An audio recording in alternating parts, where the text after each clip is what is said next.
এবার সেনার সঙ্গে সংঘাতে তৃণমূলের ভাষা আন্দোলনের মঞ্চ আর সেই মঞ্চ খুলে দিল সেনা, এমনটাই অভিযোগ। তারপরেই বাংলাভাষীদের উপর অত্যাচারের যে অভিযোগ আসছে, সেই অভিযোগে তৃণমূলের যে ভাষা আন্দোলনের মঞ্চ, সেই মঞ্চ বাধা হয়, কিন্তু সেই মঞ্চ খুলে দেয় সেনা। তৃণমূলের ভাষা আন্দোলনের মঞ্চ খুলে দেয় সেনা, মেয়রজে গিয়ে মঞ্চ খুলে দেয় সেনা। এবার সেনার সঙ্গে সংঘাতে তৃণমূল, মেয়র রোডে তৃণমূলের মঞ্চ খুলল সেনা। বাংলা ভাষীদের ওপর অত্যাচারের অভিযোগ, তৃণমূলের ভাষা আন্দোলনের মঞ্চ মেয়র রোডে গিয়ে মঞ্চ খুলে দিল সেনা। এবার সেনার সঙ্গে সংঘাতে তৃণমূল, মেয়র রোডে তৃণমূলের মঞ্চ খুলল সেনা এবং তারপরেই ঘটনাস্থলে পৌঁছে যান তৃণমূল সুপ্রিমো মমতা বন্দ্যোপাধ্যায়।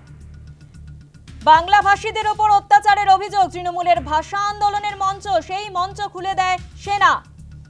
এবার সেনার সঙ্গে সংঘাতে তৃণমূল, আর সেই মঞ্চ খোলার পরই ঘটনাস্থলে পৌঁছে যান তৃণমূল সুপ্রিমো মমতা বন্দ্যোপাধ্যায়।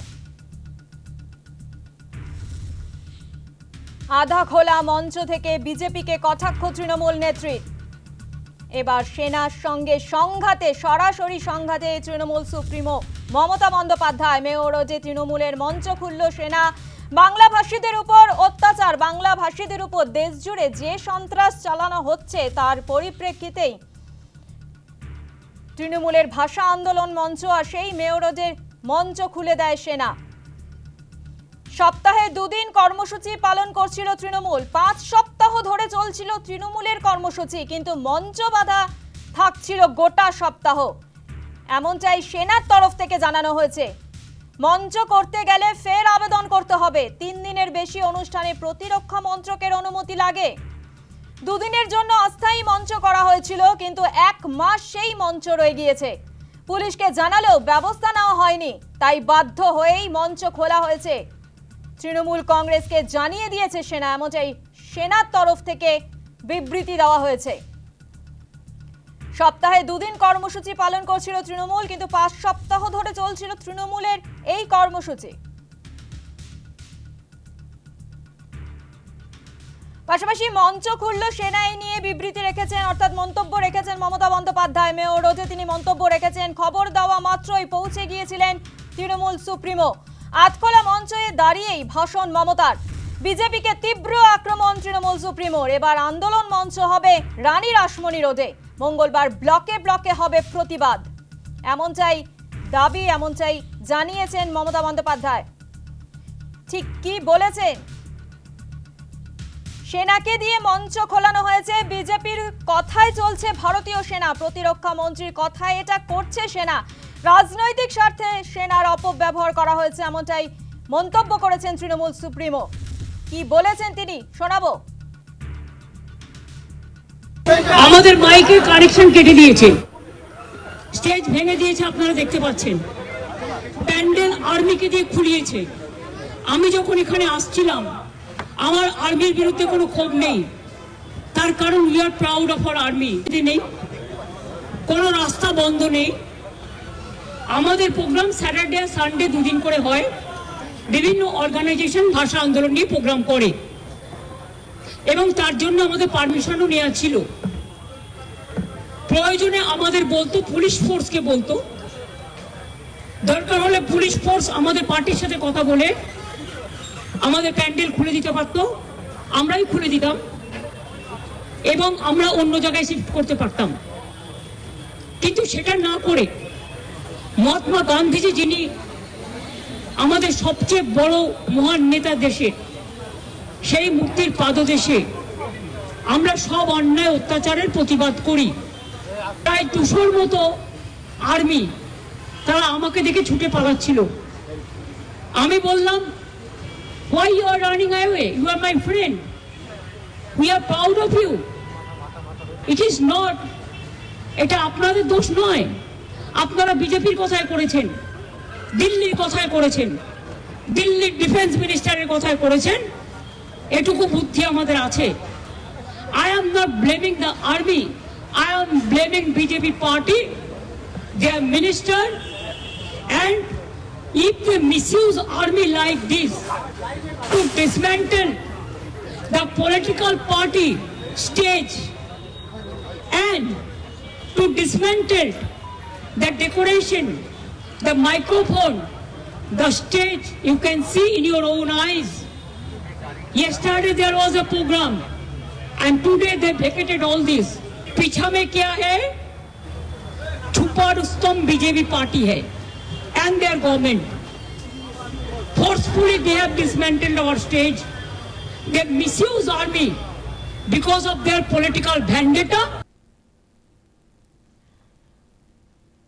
আর মমতা বন্দ্যোপাধ্যায়ের এই মন্তব্যের পর বিজেপির রাজ্য সভাপতি শ্রমিক ভট্টাচার্য কি বলেছেন শোনাবো।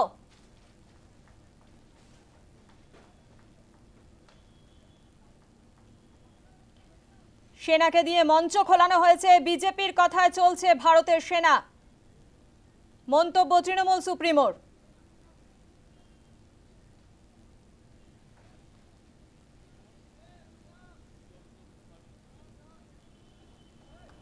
এতদিনের ক্ষমতা একটা অমৃত রস, তার থেকে মানুষ বিচ্যুত হচ্ছে, তৃণমূল বিদায় নিচ্ছে, তৃণমূল চলে যাচ্ছে। এটা বিনিদ্র রজনী যাপন করতে করতে শেষ পর্যন্ত সেনাকে আক্রমণ, এগুলো হয়। মমতা বন্দ্যোপাধ্যায়ের এই বক্তব্য প্রসঙ্গে সিপিআইএম নেতা সুজন চক্রবর্তী কি বলেছেন শোনাবো। নির্বাচন পর্যন্ত ভাষা আন্দোলন, ওটা ভাষা আন্দোলন না, ওটা একটা রাজনীতির আন্দোলন। একটা মঞ্চ করেছে যখন পারমিশন নিয়ে 31 তারিখ পর্যন্ত পারমিশন আছে, 1 তারিখেই সেটা খুলে দিতে হবে কেন? এতটা দরকার কি ছিল? বোধহয় না। সেনাবাহিনী একটু কড়া মনোভাবে চলে, কিন্তু সেনাবাহিনী সবসময় কড়া মনোভাবে চলুক, বিশেষ করে আমাদের বর্ডার প্রহরায়, সেটা তো আমরা সবাই আশা করবো। এবং সেক্ষেত্রে আমাদের সেনাবাহিনী অনেক সময় যথাযথভাবে ভালো কাজ করে, এটা যেমন সত্য, তেমন আবার অনেক ল্যাপসও হয়ে গেছে, যার দায় দিল্লির সরকারের হবে। সেনাবাহিনী এবং বিজেপি দুটোকে সমর্থক করে দেওয়াটা একটু বেশি ভুল। সেনাবাহিনী ঠিক ওই রকম না বলেই অন্তত আমাদের দেশের লোক মনে করে। আমি জানি না, মমতা ব্যানার্জিকে দেখে জওয়ানরা যদি পালিয়ে গিয়ে থাকে, তাহলে মমতাকে দেখে দুষ্কৃতীরা পালিয়ে যায় না কেন? চাকরি যারা বিক্রি করছে তারা পালিয়ে যায় না কেন? তারা তো মমতাকে দেখলে বরঞ্চ হর্ষধ্বনি করে, আনন্দে থাকে। মমতাকে দেখে দুষ্কৃতীরা পালিয়ে যাক, চাকরির চোরেরা পালিয়ে যাক, এটা জরুরি। সেনাবাহিনীর লোক পালিয়ে গেল, এটা জরুরি বলে আমি মনে করি না। আর এই প্রসঙ্গে কংগ্রেস নেতা অধীর রঞ্জন চৌধুরী কি বলেছেন শোনাবো। ভারতবর্ষের সেনাবাহিনী কোনো রাজনৈতিক দলের বলে আমি বিশ্বাস করি না। এটা যেন কখনো দুঃস্বপ্ন আমাদের দেখতে না হয় যে ভারতবর্ষের সেনাবাহিনী কোনো রাজনৈতিক দলের হয়ে গেছে। এখন সেনাবাহিনী যে কোনো সময়ে কোনো না কোনো সরকারের অধীনে তো কাজ করে, সে কংগ্রেস হোক বা বিজেপি হোক, কিন্তু সেনাবাহিনী থাকে। আমরা সবাই সেনাবাহিনীর বিরুদ্ধে এমন কোনো সমালোচনা করতে যাওয়া উচিত না যাতে সেনাবাহিনীকে মনে হতে পারে যে সেনাবাহিনী কোনো পার্টির কথাই কাজ করছে। এটা একজন মুখ্যমন্ত্রী। ঘটনার প্রায় 8 দিনের মাথায় পুলিশের হাতে গ্রেফতার কৃষ্ণনগর ছাত্রী খুনে মূল অভিযুক্ত দেশরাজ সিং। আগেই পুলিশ গ্রেফতার করেছে তার মামা কুলদীপ সিংকে। কুলদীপকে জেরা করেই দেশরাজের খোঁজ পায় পুলিশ। 14 দিনের জেল হেফাজত দিয়েছে কৃষ্ণনগর আদালত। টিআই প্যারেডের পর নিজেদের হেফাজতে নেওয়ার জন্য আবেদন জানাবে পুলিশ।